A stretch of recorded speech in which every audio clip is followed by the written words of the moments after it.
Durante los últimos días, Sunafil ha venido notificando a los empleadores sobre las nuevas medidas de seguridad y salud en el trabajo, que serán obligatorias de tomar antes de la reanudación de actividades. Asimismo, nos da un plazo para presentar el anexo por la mesa de partes virtual de Sunafil. Veremos en qué situaciones es necesario enviar esta comunicación, además de otros aspectos que se han venido ampliando para la reanudación de actividades del sector producción y demás.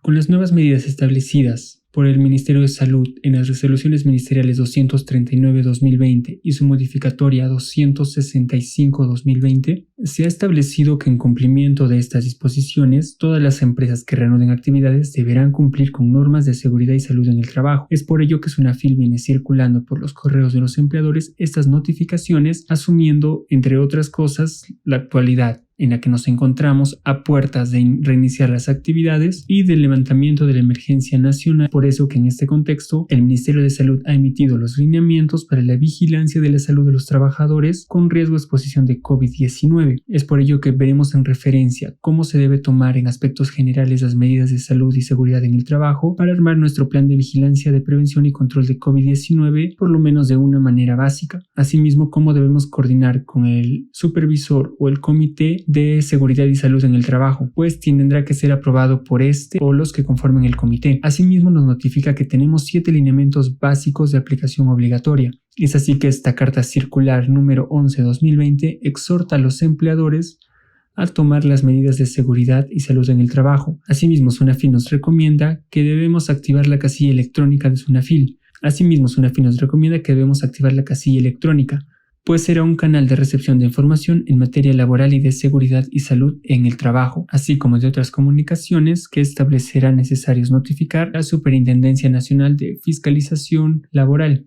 Pero ¿cómo se activa la casilla electrónica y qué funciones tiene? Bueno, en primer lugar, la casilla electrónica tiene la función de notificar e informar de procedimientos tanto al empleador como al trabajador. En el caso del empleador, puede ser de procedimientos a los que se está acogiendo, como la suspensión perfecta de labores, por ejemplo. Asimismo, el trabajador, activando su casilla electrónica, podrá ser notificado de reclamos o quejas que haya hecho frente a su empleador o de otros trámites que esté llevando a cargo Sunafil. Será notificado de preferencia a su casilla electrónica sobre el procedimiento en el que se encuentra su reclamo. Es así que simplemente tendremos que acceder al link que les voy a dejar en la descripción y activar nuestra casilla electrónica si lo creemos necesario como empleador o como trabajador.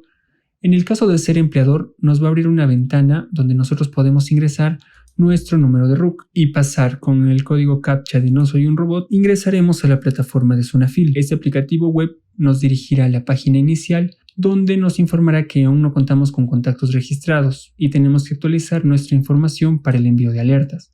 De esta manera arrastrará de la plataforma de Sunat los datos de nuestra empresa. Sin embargo, tendremos que adjuntar los datos de contacto, representante legal, el que veamos por conveniente que tenga mayor contacto con Sunafil y pueda ver en materia laboral los procedimientos que se vienen llevando a cabo. Asimismo, encontraremos ventanas sobre inicio, inspecciones, orientación y registro. En lo que es orientación, podremos encontrar recomendaciones que hayamos solicitado vía correo electrónico, ya sea mesa de partes virtual o vía telefónica, que puede ser atendido a nuestra casilla electrónica. Asimismo, de las inspecciones también tendremos un apartado para poder conocer en qué se encuentra nuestra solicitud, por ejemplo, de suspensión perfecta. Y en la página de inicio, encontraremos un menú de información sobre los datos de Sunafil. En el caso del trabajador, nos pedirá en primer lugar que nos registremos. Para ello nosotros adjuntaremos el número de DNI y nuestro dígito verificador. De esa manera ingresaremos nuestra fecha de nacimiento, la fecha de emisión de nuestro DNI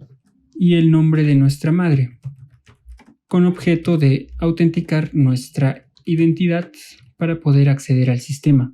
En este caso solamente los nombres, más no los apellidos de nuestra madre.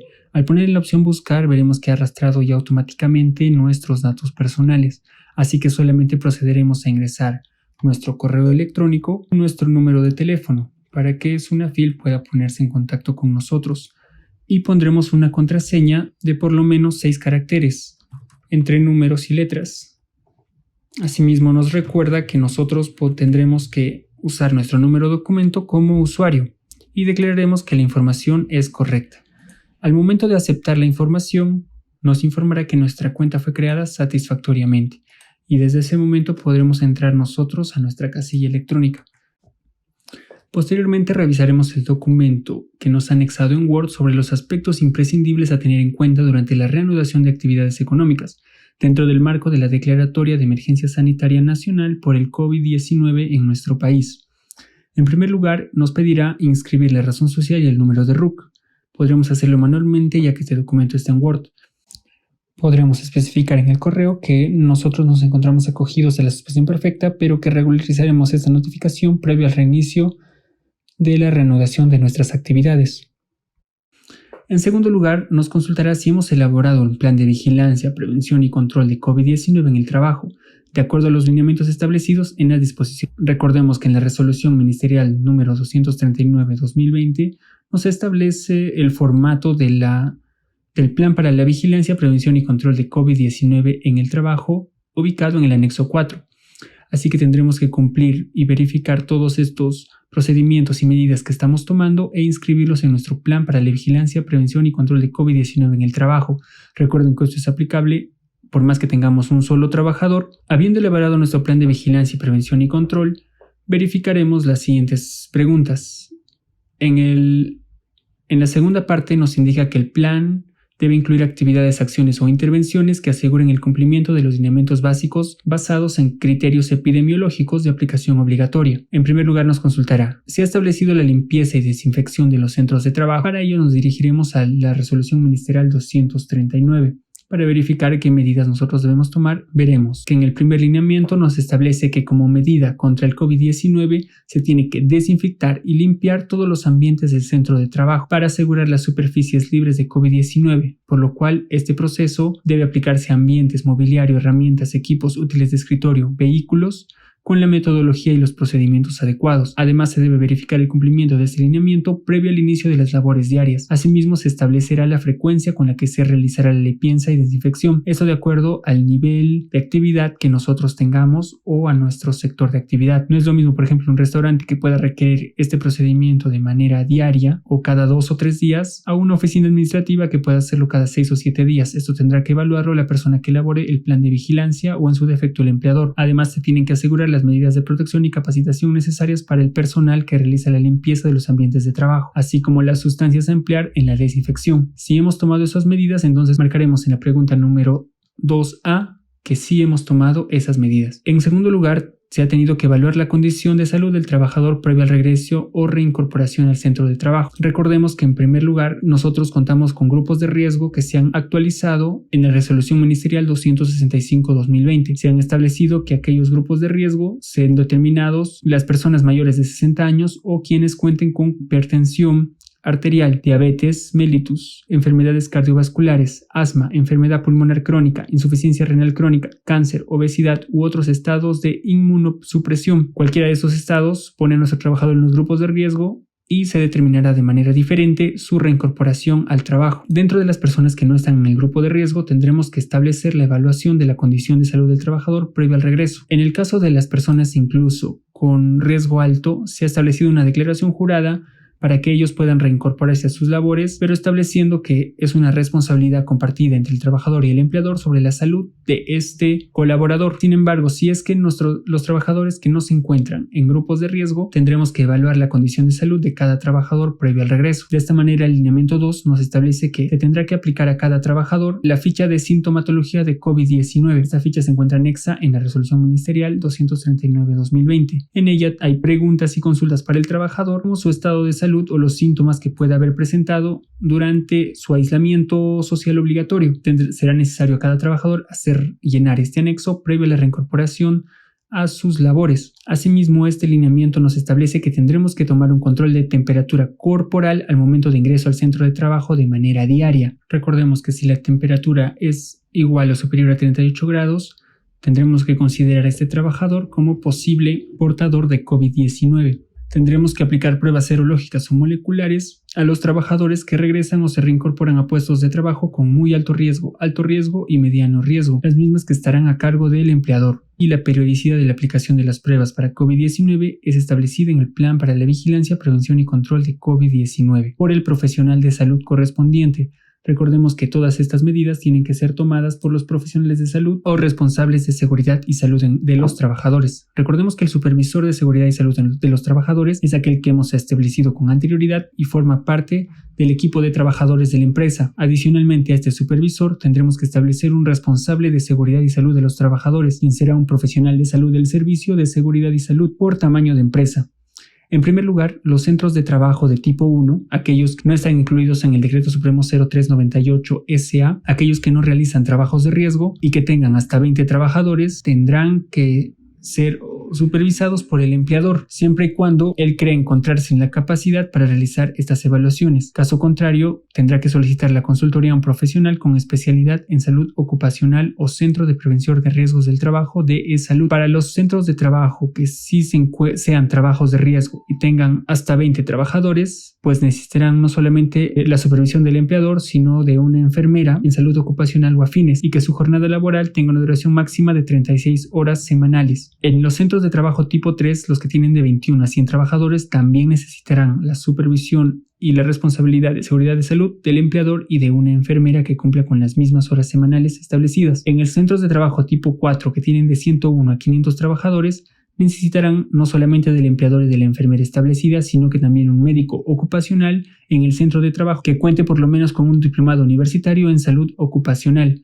La jornada del médico en centros de trabajo con menos de 500 trabajadores tendrá una duración máxima de 18 horas semanales, y en aquellos centros de trabajo tipo 5 que cuenten con más de 500 trabajadores, pues requerirá del empleador como supervisor y responsable y de una enfermera y un médico, por lo menos, que cumpla con los requisitos establecidos en este anexo. Y en el caso del médico, con la modificatoria de la Resolución Ministerial 239/2020, se ha establecido que la duración será, si tiene hasta 500 trabajadores, de hasta 18 horas semanales, y aquellos con más de 500 trabajadores, de una duración máxima de 36 horas semanales. Si hemos cumplido con esta normativa o creemos estar en la capacidad de cumplirla al momento de reanudar las actividades, pues marcaremos que sí. En el caso de lavado y desinfección de manos obligatorio, pues recurriremos al lineamiento número 3.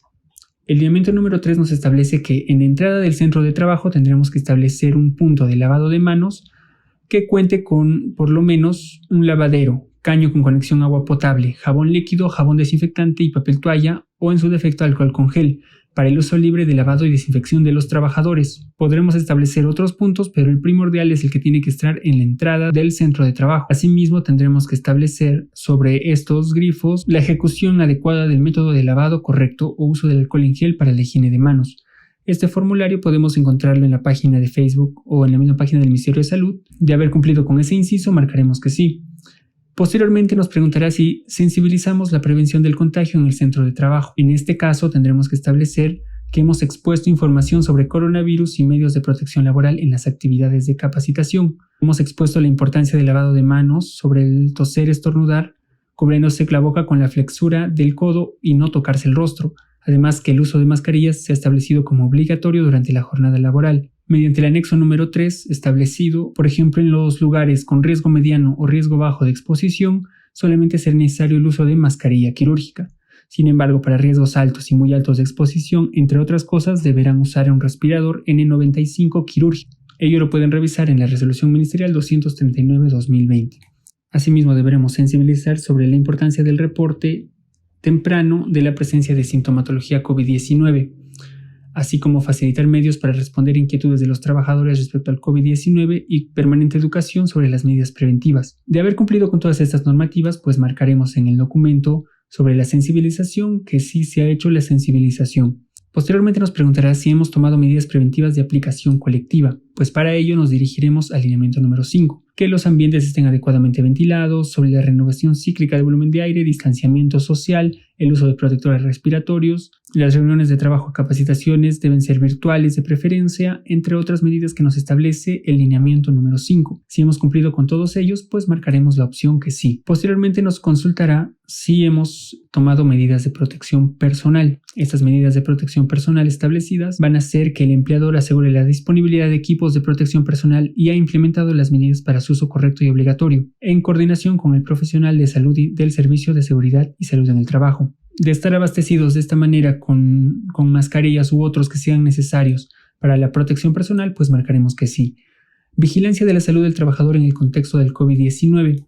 Este lineamiento nos establece que el empleador debe cumplir con la vigilancia de los trabajadores de manera permanente, tanto como actividad de vigilancia, cuando se controle la temperatura corporal. La vigilancia de salud de los trabajadores debe realizarse de forma permanente. La evaluación médica de síntomas COVID-19 a aquellos trabajadores con temperatura mayor a 38 grados centígrados, entre otros que se deberán tomar para las empresas de mediano y alto o muy alto riesgo. Hemos cumplido con estas medidas, entonces marcaremos de igual manera que sí estamos en constante vigilancia de la salud del trabajador. Posteriormente nos preguntará si en el plan de vigilancia y prevención de control se especifica el número de trabajadores. Pondremos que sí o que no. Si el riesgo de exposición a COVID por puesto de trabajo también ha sido especificado, pondremos que sí o que no si conocemos que es bajo, mediano, alto o muy alto. Además de ello, las características de vigilancia, prevención y control por riesgos de exposición. Tendremos que tener un cuidado detallado en nuestro plan de vigilancia, prevención y control sobre estas características, sobre los riesgos de exposición. Posteriormente nos preguntará si ha tomado en cuenta las consideraciones pertinentes establecidas en la Resolución Ministerial 239/2020 y modificatorias para la reincorporación al trabajo. Entre ellos tendremos, por ejemplo, que hemos tomado en cuenta que el enfermero tiene que ser una persona licenciada en enfermería, con la modificatoria de la Resolución Ministerial 265/2020, que cuente con entrenamiento en salud ocupacional o afines. Entonces, si esos detalles hemos tomado en cuenta, marcaremos que sí. Asimismo, verificaremos que aquellos trabajadores con riesgo crítico según puesto de trabajo se ha revisado, actualizado y reforzado con procedimientos técnicos las actividades que solía realizar para que lo pueda hacer, de ser el caso, de una manera más segura. Verificaremos además si el plan considera los factores de riesgo que ya mencionamos establecidos en esta resolución ministerial y la modificatoria de la resolución 265/2020. Además, veremos si el plan contiene medidas a implementar respecto a practicantes, visitas o proveedores. Pondremos que sí o que no. Si el plan considera pautas o lineamientos aprobados por el sector. Recuerden que cada sector va a emitir lineamientos y pautas, y si hemos considerado ellos, marcaremos que sí o marcaremos que no. Veremos si el plan de vigilancia, prevención y control en el trabajo es asumido en su integridad por el empleador como parte del sistema de gestión de seguridad y salud en el trabajo. En caso que el empleador haya hecho una gestión para que un tercero le ayude a elaborar ese plan de vigilancia, pues marcaremos que no. Pero si el empleador lo ha hecho todo individualmente, pues marcaremos que sí. Y si contamos con los profesionales del Servicio de Seguridad y Salud en el trabajo, según tamaño y concordancia con el anexo 1. Si de ser el caso con enfermeras o con doctores, marcaremos que sí. Caso contrario, si solamente se hace cargo el empleador y tenemos menos de 20 trabajadores y el empleador se ha hecho cargo con de repente alguna consulta externa, pues marcaremos que no. De esta manera elaboraremos este documento y procederemos a enviar al correo de mesadepartes@sunasfil.gov.p dentro del plazo que nos ha notificado a la llegada del correo. Y de tener una casilla electrónica estaremos pendientes de las observaciones o de la conformidad de la recepción de esta circular, de este formulario y el anexo. Recuerden que si no han cumplido con alguna de estas observaciones, son libres de detallar en el correo en qué situación se encuentran o por qué no han hecho mérito de estas disposiciones. Recuerden que adicionalmente a ello tenemos que tener en cuenta las disposiciones de cada sector para la reanudación de actividades. Adicionalmente, comentarles que el sector producción, lo que es restaurantes, se ha dispuesto que el parámetro de ventas anuales para el reinicio de actividades ya no sea de 75 UITs, sino solamente de 50 UITs. Quiere decir que si yo en el año 2019 he tenido ventas por un valor de 215,000, en todo caso podremos solicitar la autorización en Produce Virtual para la reanudación de actividades. Sin embargo, si al nosotros hacer la consulta y nos aparece el mensaje de que no somos aptos para solicitar esta autorización, pues podremos solicitar una nueva evaluación ingresando al link establecido así, donde podremos ingresar RUC, razón social, apellidos y nombres del representante legal, correo electrónico de la empresa y la confirmación del correo, así como el celular del representante legal o el que solicite la nueva evaluación. Además de ello, pondremos la cantidad de documentos que vamos a adjuntar y seleccionaremos los archivos de sustento para nosotros llevar a cabo la reanudación de actividades, que demuestren que nosotros estamos aptos para llevar la reanudación de actividades.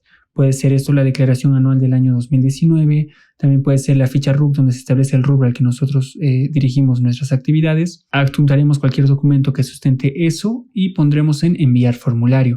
De esta manera solicitaremos la afiliación y la evaluación de nuestro caso para poder hacer la reanudación de actividades si cumplimos con estos supuestos. Bueno amigos, eso sería todo. Espero que este video les haya sido de ayuda y yo me despido.